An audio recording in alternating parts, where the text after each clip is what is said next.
Il était une fois un homme très riche, mais il avait une barbe bleue qui le rendait laid et terrifiant. Et voici qu'il voulut épouser soit l'une, soit l'autre des filles de sa voisine. Elles refusèrent tout d'abord, cette barbe bleue les effrayait tant. Et puis, nul ne savait ce que les précédentes femmes de cet homme étaient devenues. Pourtant, elles acceptèrent d'aller avec leur mère dans l'une des splendides demeures de Barbe-Bleue. Alors, 8 jours durant, ce ne furent que promenades, parties de chasse ou de pêche, danses et festins, conversations et plaisanteries. Et tout alla si bien que de retour à la ville, l'une des demoiselles finit par se marier avec Barbe-Bleue. Au bout d'un mois, il lui annonça qu'il s'en allait pour affaires. « Invitez votre sœur et vos amis.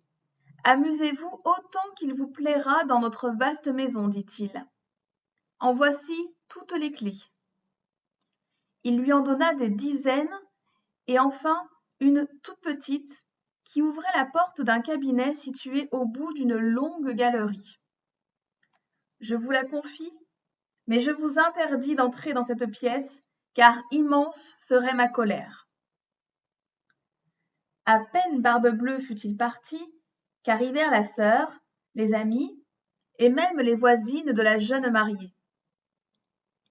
Bientôt, toutes enviaient son bonheur.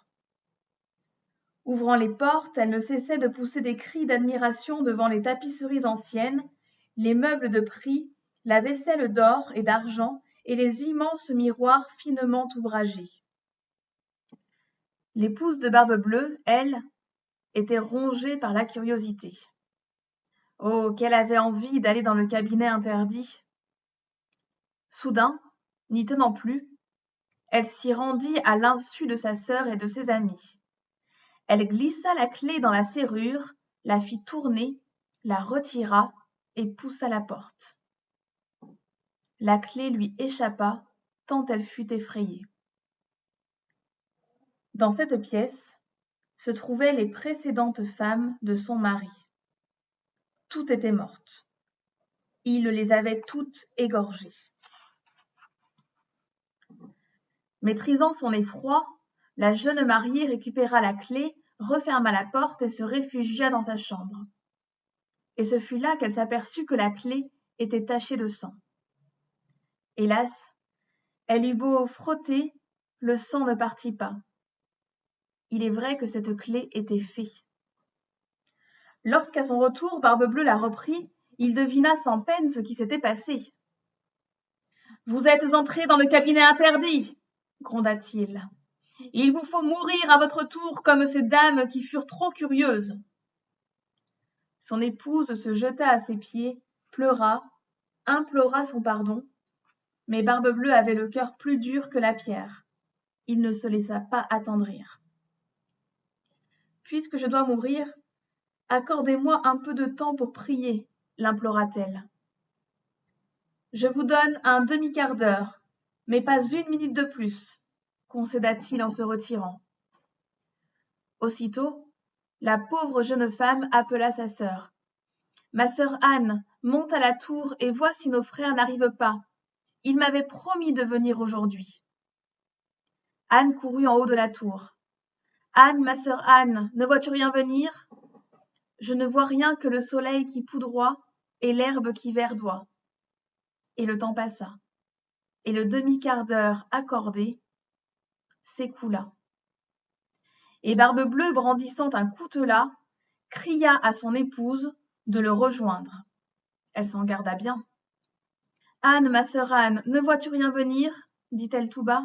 « Je ne vois rien que le soleil qui poudroie et l'herbe qui verdoie. » Les appels pressants de Barbe-Bleue retentirent de nouveau. « Anne, ma sœur Anne, ne vois-tu rien venir ? Je vois un nuage de poussière qui vient de ce côté. Sont-ce mes frères ? Hélas non, c'est un troupeau de moutons. »« Descendez !» tonna Barbe-Bleue. Encore un instant, le supplia-t-elle avant d'ajouter. Anne, ma sœur Anne, ne vois-tu rien venir? Je vois 2 cavaliers qui viennent de ce côté-là, mais ils sont encore loin.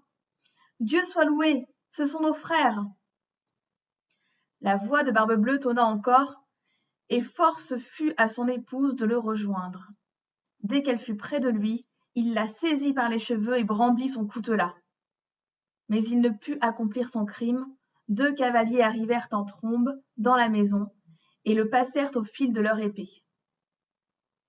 Ayant hérité des biens de son mari, la jeune dame maria sa sœur, puis épousa un honnête homme qui lui fit oublier le sinistre Barbe-Bleue.